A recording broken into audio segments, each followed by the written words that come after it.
Hi there, my name's Garrett McDade, and today I'd like to share with you the techniques I used on my Light This Location submission film, What Lies Below.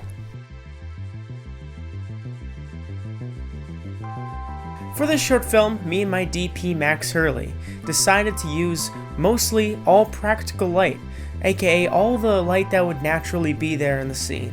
We shot in the very dark Empire Cave on the UCSC campus, which is comprised of 3 separate and very spooky rooms.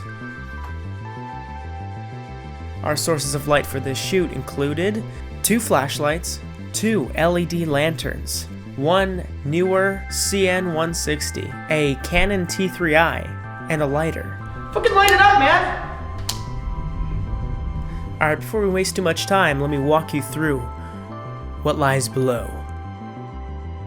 After the intro, the film begins in room number 1, where we get a taste of the claustrophobic nature of not only the cave, but of the flashlight beams. We're always forced to look wherever they land, which is always just a fraction of the screen. The rest is darkness, perfect for our horror film. For our conversation in room number 1, we have an LED lantern held by Rob, which acts as our key light, which gives everybody in the scene a very nice glimmer in their eye. I think that's called a catch light. I don't know. I go to community college. On the other side of the room, we had the newer LED panel acting as the light coming down through the ladder entrance of the cave. This light kind of gave everybody in the scene some more definition, some more dimension, especially in this shot of this very handsome young fellow, you know, where we have this nice highlight on his back. Man, that is such a sexy young man. Who is that? Anyway, when that scene ends, Rob goes off with just a lantern to light his way.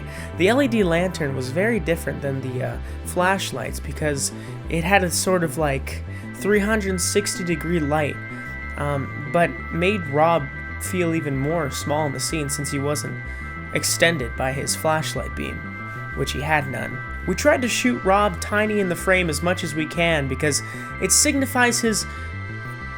it just looks cool.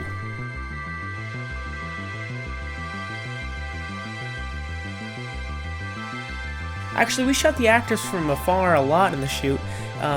This had the effect, it seemed, to give each little light within the frame more weight, and again, made you, the audience, feel claustrophobic for the actors, since they're just so small within the frame. They're just little bitty things. It also looks very cool and cinematic. In room 3, before Rob is brutally murdered by the monster, his LED lantern dies, and so he's forced to use the flash function on his T3i camera. The shutter speed on the T3i was a little too fast for our shutter speed, I think, and it would get cut off within the frame. So instead, we used a flashlight to simulate that flash. We lit Rob's face during this scene by using a pure white photo on the T3i camera display. We turned the brightness all the way up and it seemed to work pretty well, so. And this part at the end is just our audio lady, Alexis, turning the LED panel up at full blast at Rob's face. It is very bright and we got the intended effect, so we used it again later when I'm climbing up the ladder at the end. It looks crazy. It looks really weird. So later when me and Noreen are going down the tunnel to try and see what happened to Rob, I had Alexis, our sound lady, use the LED panel with the 5600K orange filter on to kind of create this backdrop, this orange backdrop for us so you can see our silhouettes in front of that. It looked very nice. Okay, this BTS is almost done. Just stay with me. We've got one more paragraph. See, one more paragraph. For the scene where Noreen is approaching a demented Rob, we had him hold the lighter the entire way, but it wasn't enough for the camera to pick up, so we took turns with the newer LED panel with the 5600K orange filter on, and we kind of shook it like this. We kind of did this, and it seemed to make it look like it was the actual lighter light. We originally wanted to use a flare instead of a lighter in the scene. That's a road flare, and as a matter of fact, we lit one in the cave just a few days before the shoot.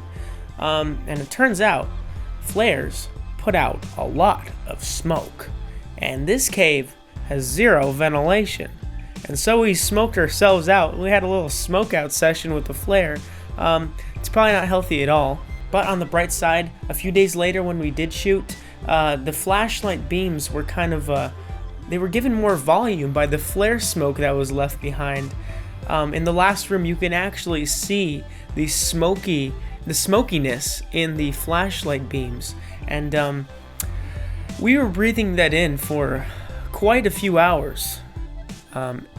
Yeah, no, not a good idea. If you have flares and you're thinking of lighting a flare in a tight cave, just don't do it.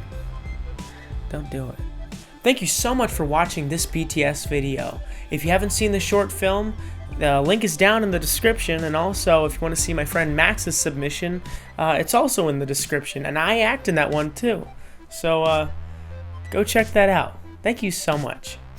You're such a lovely human being. Thank you so much. I'm very tired. It's about 3 in the morning right now.